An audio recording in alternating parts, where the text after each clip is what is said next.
The olive branches tremble, just slightly, in the hush of late twilight. The air is thick with that particular kind of quiet that only happens when the cicadas forget to chirp and the gods have all gone out for an ambrosia break. Your lying on a stone bench in the shade of a ruined colonnade, head tilted back against cool marble, staring up at a sky smeared with sleepy golden lavender. Welcome to Boeotia, the part of Greece no one brags about its symposia.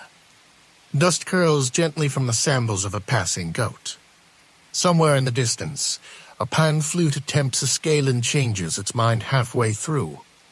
Your tunic itches a little.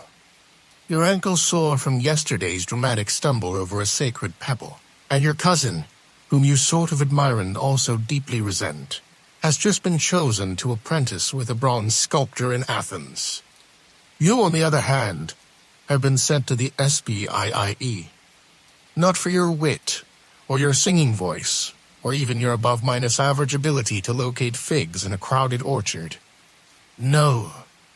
You've been sent because someone once saw you staring at a vase for longer than strictly necessary and declared that child is touched by the Muse.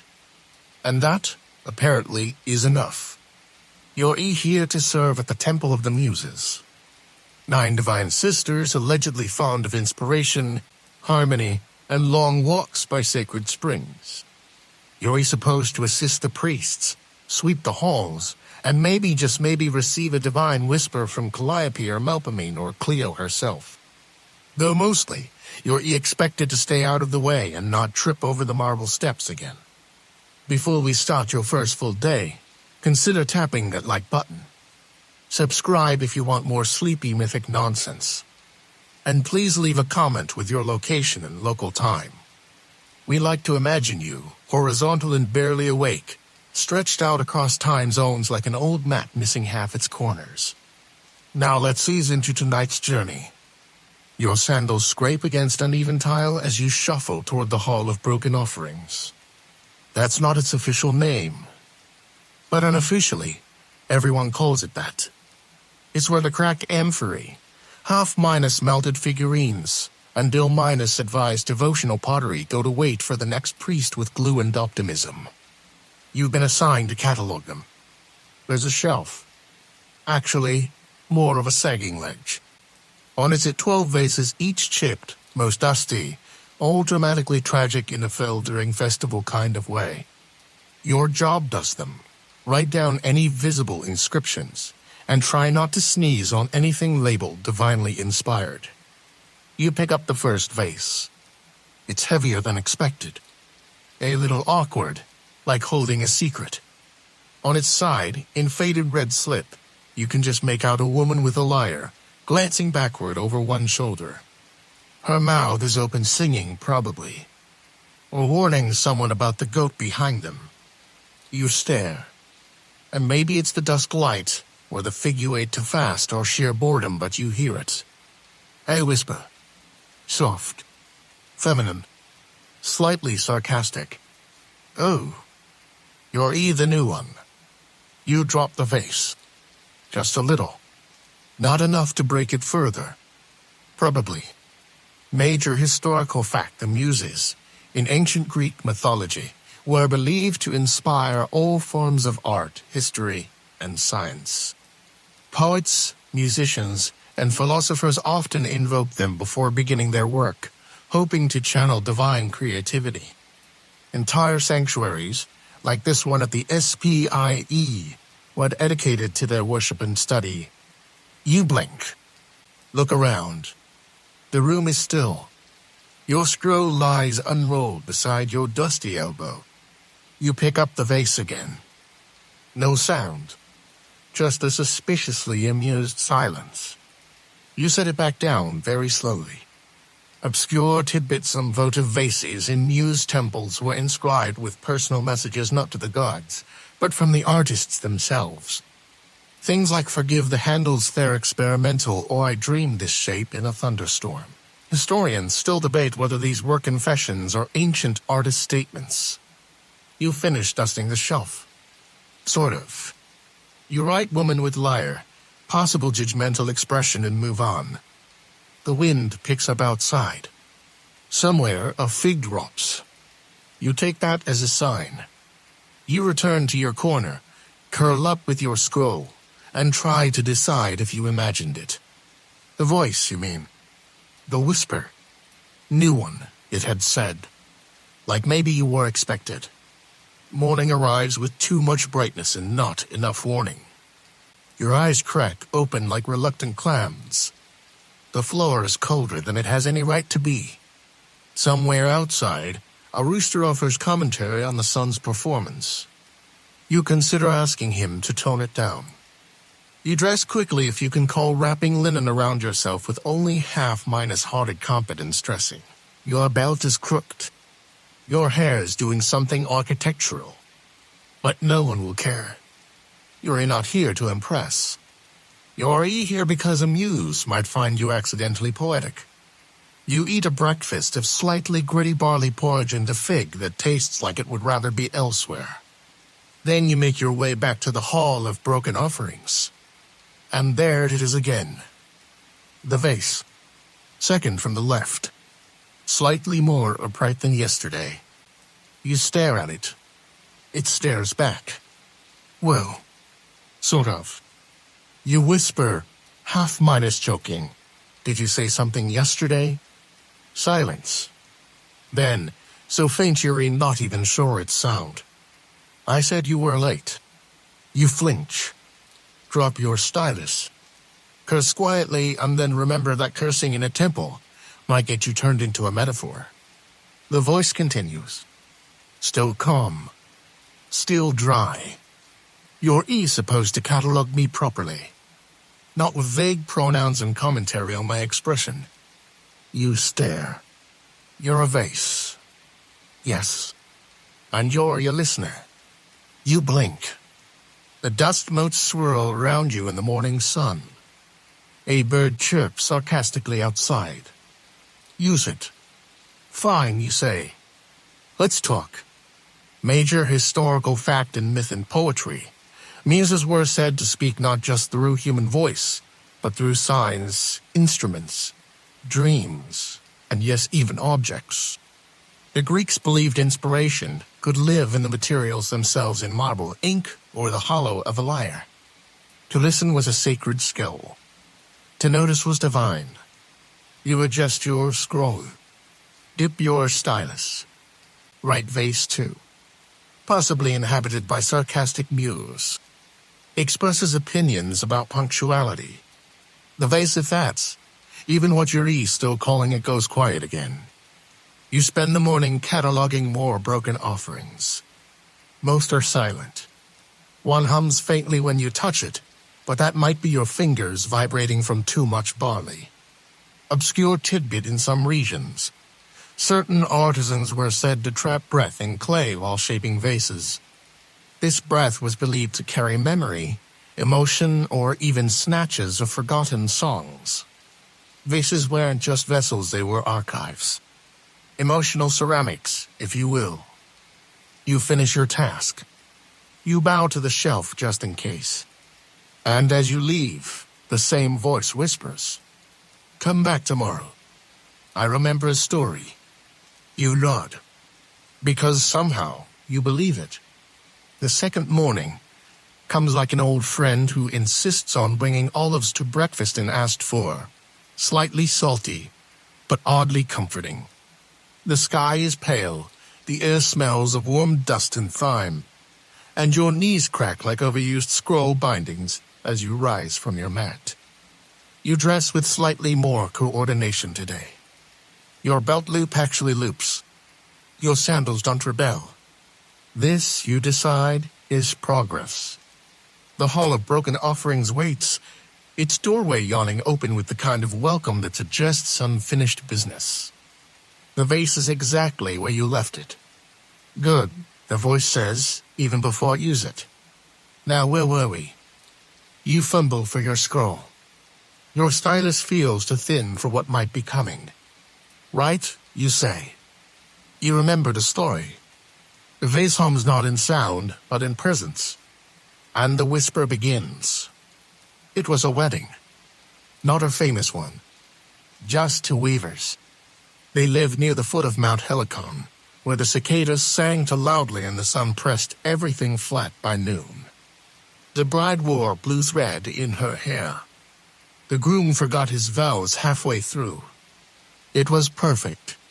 You wait. Your stylus hovers. The muse was there. The voice continues. Terpiscio, I think. Or maybe Era too. No one saw her, she wore the form of a breeze. But when the couple danced, their feet moved like they were being guided by someone who remembered joy better than they did. You write it down. Not word for word, but enough to remember. Major historical fact: the Muses were often believed to attend not just performances in temples, but everyday moments, weddings, feasts, even funerals. Their presence wasn't always visible, but it was felt in the grace of a movement, the beauty of a phrase, the pause before a perfectly timed laugh. You glance around. The hall is empty but full, like it's holding its breath. You were there, you ask. I was the wedding gift, the vase says. They kept figs in me. And once, wine. And once, regret. Obscure tidbits: some Greek households named their pottery, especially ones used in rituals or family events. Names like soft minus spoken, holds well, or even don't tip me again. A few shards have been found with inscriptions like still leaks, still loved. The vase falls quiet. You finish your notes. Then, because it feels right, you whisper thank you. No response. But something in the air says you're welcome. You leave the hall. The wind follows you, soft and low, like the memory of music walking beside you. The third day is all wind and bird song. The sky glows white with possibility. The priests are preoccupied. One of them misplaced a sacred laurel crown, and the other two are blaming Mercury retrograde, despite Mercury not being involved in retrograde being more of a future concept. You take the opportunity to return early to the hall. Today, the vase speaks before you even sit. Do you know the story of the sculptor who fell in love with his own echo? You shake your head. Stylus poised. He lived on Delos. Spoke rarely. Carved always. Faces mostly. But one day, a muse came to him, not in wind, not in song, but in silence. She gave him a single phrase: shape what you cannot hold. You frown. Sounds vague. Yes, the vase agrees. That was the point. The sculptor tried to shape absence. Emotion. Time. He chipped at stone until it breathed sorrow. Laughter. Fear of endings. And then he stopped. He said, I'm not carving anymore until she returns. He waited 30 years. You nod, scribbling. Major historical fact: the island of Delos was a renowned sanctuary in ancient Greece, sacred to Apollo and Artemis. It also attracted artists and sculptors from across the Aegean. Many believed the very ground of Delos whispered inspiration to those who stayed quiet enough to hear. Did the muse return, you ask? The vase is quiet for a long time. She did, it says, but not in the way he expected. His last sculpture was of a man listening to stone. Obscure tidbits: some Deline temples had specific days when no one was allowed to speak. Not even the birds were supposed to chirp. Locals claimed the silence allowed muses to pass through without being interrupted by mortal chatter. Historians still debate whether this tradition actually happened or was invented by introverts with good lobbying skills. You add a note to your scroll: muse favors silence as much as song. You glance at the vase. Its cracks seem smaller today. Or maybe your eyes have simply softened to them. You bow your head before you leave. And swear just for a moment you hear the faint echo of chisel on marble. The fourth day begins with honeyed bread and a crow that insists on debating theology from the temple roof. You pass under it cautiously. It squawks something that sounds like hubris, but you might be projecting. In the Hall of Broken Offerings, the air is cooler today. The vase glows gently in the morning light, its fracture catching a thread of sun like an old scar remembering its youth. Back again, it murmurs, sounding vaguely amused. I bought fresh scrolls, you reply, as if that proves your worth. The vase sighs as only a Terataka fragment might. Do you know about the potter's daughter who tried to capture the stars? Your stylus hesitates mid-minus air. Is this another metaphor? She lived inland. The vase continues, in a village so dry that water had to be sung into the wells. Her father made jars, jugs, bowls, useful things. She made one thing, over and over, a lidded jar with holes. She said it was for catching moonlight. You smile. That's oddly poetic. She was a poet. She just didn't like darkness. Major historical fact in certain Hellenic regions, artisans believed specific vessels could hold elements. There were fire jars, wind flutes, and yes, even containers for the spirit of night, usually symbolized by a sealed jar placed under moonlight. Whether symbolic or taken seriously, historians still debate. She placed one of her jars on a hillside every night. The vase continues. Eventually, villagers started lighting lamps beside them. Then prayers followed. Then a shrine. A shrine to what? To the idea that someone tried. You pause, stylus heavy in your hand. She gave her last jar to a Muse. The vase adds quietly. It cracked in the cold, but the Muse whispered through it anyway. Obscure tidbit in some ancient towns, broken ceremonial jars were placed near doorways as protective charms. Not for luck, but for memory. A reminder that even what's cracked can still carry blessings. You look at the vase now with different eyes. Were you hers? You ask.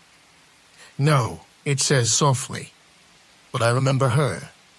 The sun climbs higher. Dust dances in its light. You write it all down, even the pauses.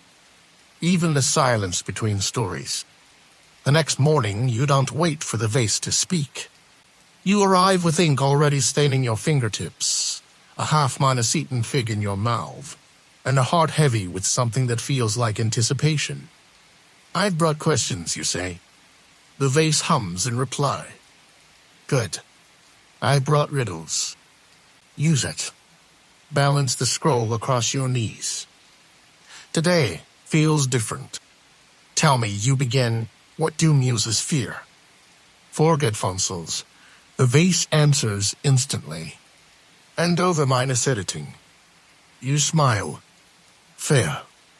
Let me tell you about the musician who wrote songs only at dusk, it says, and then burned the lyre every morning. Your stylus pauses. Why? He said inspiration was to pet. It was a storm. You don't reuse storms. You write quickly. Major historical fact, while much of Greek myth idolized permanence marble statues, epic poems, there were artists who practiced ephemeral ity. Some schools of thought, particularly near Eleusis, taught that inspiration was sacred precisely because it vanished. That to try and trap it was sacrilege. He once composed a hymn so beautiful, the vase continues, that the nightingale stopped singing for 3 days. Then he forgot it, and never wrote again. Tragic, you murmur. Freeing, the vase replies. You finish the scroll. Tie it with a frayed ribbon that used to be part of your sandal. You linger today, just a bit longer. The vase doesn't speak again, but you sense something warm in its silence, like a story that's resting, or a whisper that knows it's been heard.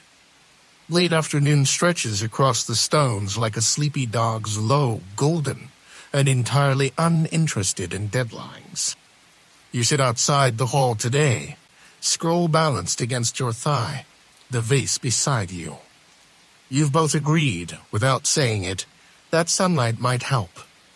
am thinking of gods who regret their own stories, the vase says.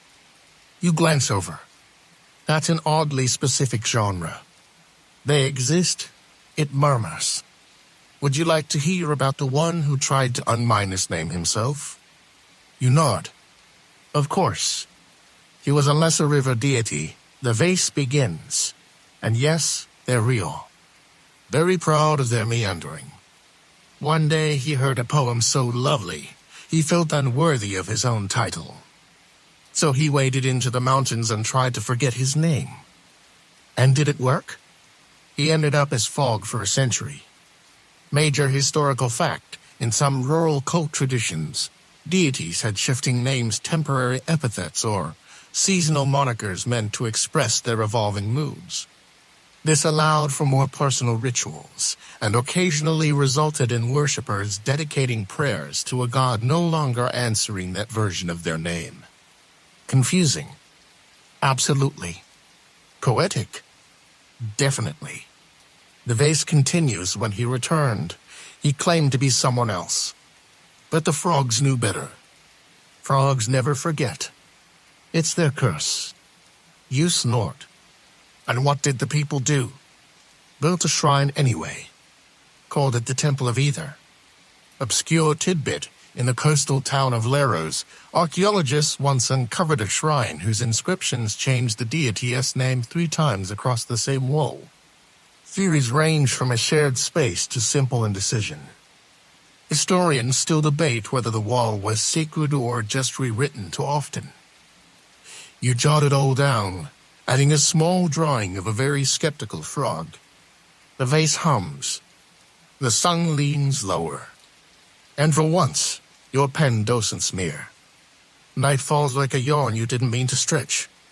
The stars come slow, one by one, like guests arriving unfashionably early to a banquet.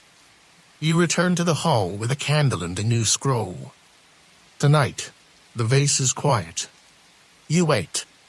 Eventually, it whispers, "Have I told you about the philosopher who refused to write?" You shake your head. He believed every sentence interrupted a more perfect silence. So he spoke only in riddles. He taught through metaphors. He lectured by walking in circles. His students grew dizzy, but devout. Did it work? You ask. For him? Yes. For the students? Unclear. Major historical facts: certain pre-minus Socratic schools encouraged non-minus, recorded wisdom oral teachings meant to vanish with time, as a test of memory and spiritual worth. One sect in Ephesus claimed that writing truth on papiers weakened it. The same sect, ironically, left behind elaborate written critiques of other schools. The philosopher of the vase goes on, once said, "A broken vase speaks louder than a sealed jar. I believe that's when my previous life began." You blink. Wait, was that you? Maybe. Obscure tidbit in one Delphi ledger. There's a record of a speaking jar brought to the oracle as tribute. It was sealed. The priestess claimed it contained echoes.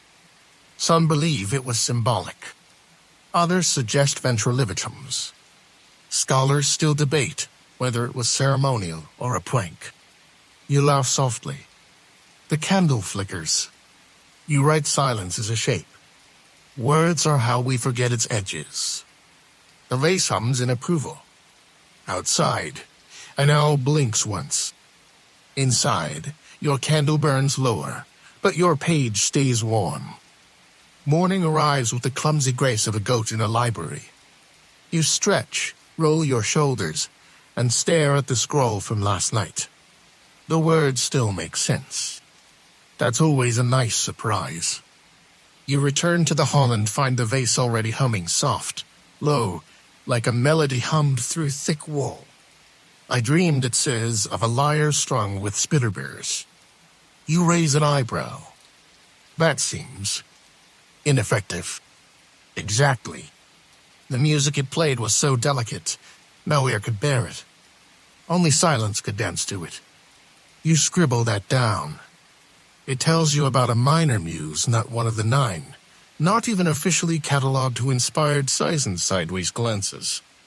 Her name has been forgotten or possibly never recorded.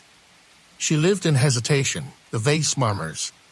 She guided the pauses, the unwritten bits.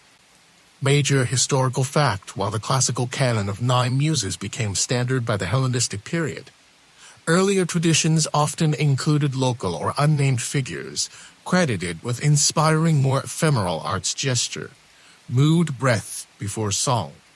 Some philosophers claimed inspiration could come from incomplete thoughts, divine in their refusal to resolve. She whispered ideas into cracked walls and ink blots.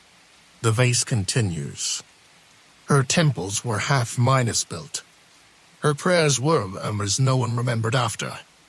Obscure tidbit in a now Midas lost play attributed to C. Aratanas. A character worships a muse of half Midas scribbled notes, who blesses him with eternal drafts but no conclusions. Some fragments survived, mostly insults about other playwrights' punctuation. You lean back, letting the sun warm your fingers. You whisper, what was her symbol? A brush dipped in nothing. Of course. You smile. You write. And today, for once, you leave some space at the bottom of the scroll. Blank. It's cloudy today. Not stormy, just enough sky to make shadows moodier than usual. You're re-tasked with organizing the minor deity scrolls, which is to say you're being left alone with a cabinet that smells like ancient tulips and despair. Naturally, you bring the vase. It's nestled beside you as you pull out scroll after scroll. Some flake to the touch. Others are so enthusiastic with ink they've dyed their neighbors. One scroll begins, to the god of Los Sandals. You chuckle. There's one, the vase says, who oversees echoes in empty rooms. Another who governs the silence just before thunder. And my favorite, the deity of misplaced metaphors. Was that last one real? The vase doesn't answer. Which is answer enough. Major historical fact: Greek religion was rich with local deities and high per minus specific spirits ranging from river nymphs to kitchen hearth guardians. Many villages worshipped and named spirits of weather quirks, daily annoyances, or abstract qualities like second guessing or safe passage during indecision. Some were honored once, never again. You find a scroll about the god of unshared jokes. Another praises the wind that changes minds. Obscure tidbit: one ruined inscription found on a Cycladic island includes the line, "To she who blesses the almost minus written letter." Scholars still debate whether this referred to an actual cult figure or a particularly romantic postal metaphor. You write, not all gods require temples. Some live in pause, in ink smudges. In the words we almost say, the vase is quiet. Maybe that's the whole point. Afternoon slides in like a cat pretending not to want attention. You're back in the courtyard, scroll in lap, vase humming like it has secrets, which, let's be honest, it always does. Today's topic? Broken things. I want to talk about fragments, it says. Not just me. All of us. It means the statues missing heads, the vases missing limbs, the frescoes weathered into ghostly outlines. They think us ruined. The vase continues, but we are merely edited. You nod slowly. That tracks. Major historical fact: the ancient Greeks didn't always discard broken art. Fractured statues were often kept in sanctuaries, honored as relics or repurposed for new symbolic meaning. One temple in Delphi famously displayed a headless Kuros labeled, "He still listens." You glance at a cracked relief on the far wall. Two figures, no faces, but their posture intact. One offering, one receiving. The gesture survives. You can learn a lot from what remains, you say. Exactly, says the vase. Absence is a form of punctuation. Obscure tidbits: some philosophers believed divine truths were best understood indirectly. The concept of a path, EIA, not emotional numbness. but serene detachment was sometimes described as a clarity found between words. You write what's missing sharpens what's left. The vase hums in agreement. I once whispered a tragedy into a cracked amphora, it says. The actor forgot his lines. The play was saved. You raise an eyebrow. That's not how memory works. The vase doesn't answer. You suspect it's smirking. You and all storytellers are fragments speaking in echoes. Then you look at the cracked stone, the chipped column, the crooked stair, and realize none of them ever stopped holding things up. Evening settles like dust gently, everywhere. You're still in the courtyard, but now the air is cooler, heavier. You light a small oil lamp. The flame flickers once, then steadies. The vase glows softly in the firelight, looking rather pleased with itself. Tonight, it wants to talk about shadows. They're not just absence, it says. Their memory is outline. You nod as if you already knew that. You didn't. But it sounds like something worth agreeing with. Major historical fact in some Hellenistic traditions. Shadows were considered spiritual echoes. Certain shrines left spaces intentionally dark, believing shadows could catch prayers left unspoken.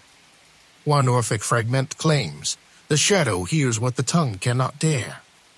You write shadows speak in past tense. The vase continues, I remember a girl who danced in torchlight. Her shadow moved differently than her limbs. That's how the poem was born. You pause. That sounds poetic and slightly terrifying. Best poetry is it replies. Obscure to Bite 3rd century BCE play references a deity who paints in ashen walks and shadows. Scholars still debate whether this was an actual cult figure or a metaphor for guilt. One argues it might just been stage directions. You lean back, letting the shadows stretch over your scroll. The lamp flickers again. Somewhere beyond the colonnade, a flute begins to play off minor ski, hesitant. It suits the mood. You're right, a good shadow remembers what light forgets. The vase hums. You close the scroll. The stars come out, one by one, like ideas braving the night. Use it. You listen. And the vase your broken, whispering vase falls quiet for once. Not empty. Just full of echoes. Midnight. The air has cooled. The stars press lower, like sleepy eyes squinting through silk. You lie on your back in the courtyard, scroll resting on your chest, the vase beside you like a cat that's finally decided you're intolerable. I want to talk about names, it murmurs. You don't move. Your limbs are lazy now. But you listen. Names matter. But only if they're forgotten later. That feels profound. Or possibly nonsense. Hard to say at this hour. Major historical fact in many ancient Greek epics. Characters were given epithets, descriptive titles that accompanied or replaced their names. Rosy fingered Dawn. Swift footed Achilles. Some scholars believe these weren't just poetic flourishes, but a way of preserving oral memory. Names weren't fixed, but functions. Your right to name a thing is to place it in time. The vase rustles slightly. I was once called Echo's bow, it says. For what I held, not what I was. Did you like it? It was better than Cracked One or that thing we lost in the fire. You smile. Obscure tidbit, a lesser-known cult in Arcadia believed that renaming an object could heal it spiritually. One ruined altar was dedicated 5 times, each time with more optimism. Its final title, the Optimist Stone, it still crumbled. You turn your head slightly to watch the moon rise. It does so shyly, casting soft shadows on your scroll. A moth flutters by. The vase sighs. Names fade. The shape remains. It whispers. You write, I forget what I was called today. But I remember how the light fell on me. The stars above blink slowly. You think you hear the whisper. Then, It hushes. And so do you. Dawn again. The fifth you've shared with the vase. The courtyard is pale and still. Even the birds seem undecided about whether to begin. You boil water for tea well, a warm steep of herbs, bitter and comforting. The vase doesn't speak. Not at first. You sip. Then I think him done whispering. You pause. Why? I've said what I needed to. The silence after is soft. Not empty. Full of what was said. Major historical fact in ancient Greek philosophy, especially among Pythagoreans, silence was considered a form of higher knowledge. A student could not speak for the first 5 years. They were expected to learn through presence and reflection. Some never spoke again, choosing instead to write, gesture, or just be. You touch the vase gently. Then he'll write without you, you say. The vase hums in approval. Obscure tidbit, one poem from second-century. Lesbos thous of a vase that stopped speaking once its owner understood loneliness. Historians still debate whether the poem was literal, metaphorical, or the result of an overlong wine festival. You begin your scroll. The vase has gone quiet. So has the wind. Stillness is a kind of ending, but not a closing. You don't rush. The tea cools. The sun stretches its first golden fingers over the marble floor. You press your seal into the scroll's wax. It's a sleeping muse now, not a speaking one. And somewhere, the vase settles just a little deeper into its cracks. It has nothing more to say. And neither do you. Not right now. The day unfolds like a slow yawn. Warm air curling across stone. Soft light pooling in corners. The vase sits by the wall, unbothered. You sit beside it, your scroll closed, your pen idle. No words needed now. Not after all that listening. Today, no one interrupts. No sandals scuff across the hall. No urgent errands arrive folded in chewed parchment. You breathe. You watch the sun move like a sleepy chariot across the sky. And you remember. You remember how it began with a whisper. You didn't trust in the crack you cowed to ignore. Major historical facts, some ancient Greeks believed inspiration could inhabit objects, a kind of household demon. A well-used brush, a loyal pair of sandals, a water jug that always seemed to pour the right amount. These helpers weren't worshipped but respected, even mourned when lost. You wonder if this vase was one of those. You reach out not to write, but to rest your fingers against the cool, chipped rim. You're still here, you whisper. It doesn't respond. That, somehow, is the point. You rise slowly. Your legs feel heavy, like you've been carved into the marble floor. But you walk. Through the quiet scriptorium. Past your favorite window, the one where the light spills like honey across the inkstand. Down the narrow steps into the cooled arc of the archive. You place the scroll beside the others. Not the one with the shopping list of heroes. Not the one that documents which poet owed which go. Yours is smaller. Simpler. You leave it unmarked. Obscure tidbit, one scroll fragment from Delos reads. Leave the last page blank, so the gods may sign it later. Scholars still debate whether that's spiritual advice or a scribe's excuse for being late. You leave the last page blank. You return to the courtyard one final time. The vase catches the last of the light, its cracks glowing faintly gold. You don't speak. Use it. And you let the day end. Now, the sky softens. Colors blend like melted wax on old parchment. Warm umber, pale ash, moonlight waiting quietly behind the clouds. The wind slows. Cicadas hush. And the temple, with all its myths and muses, exhales. You are still. Not because there's nothing left to say, but because the vase, like the story, has said enough. The scroll you left behind. It's not about heroes. Not about battles or gods or grand declarations. It's a story of cracks, of listening, of learning how to be quiet beside something that has been broken and still remains. The ink dries gently in the dark. The vase rests proud. And you no longer scribbling, no longer translating. Close your eyes. Breathe in the soft silence. Let it hold you, like an old story that knows exactly where to pause. Sleep now. The muses are done whispering.